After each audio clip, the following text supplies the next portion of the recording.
যেই কল করবে বলবে আপনার নাম্বারটি বা আপনি যেই নাম্বারে কল করছেন সেই নাম্বারে সংযোগ দেওয়া সম্ভব হচ্ছে না।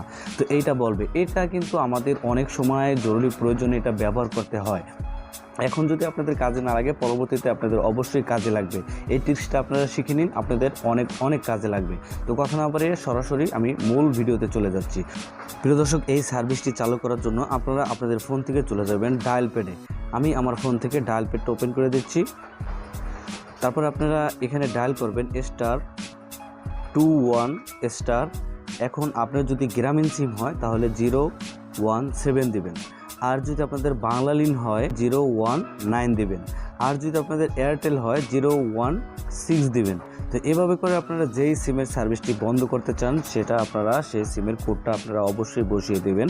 তো আমি এয়ারটেলে করব, তো এটা দিয়ে দিলাম। দেওয়ার পরে এখানে হ্যাশ ডায়াল করতে হবে। হ্যাশ ডায়াল করার পরে প্রিয় দর্শক, আপনার এয়ারটেল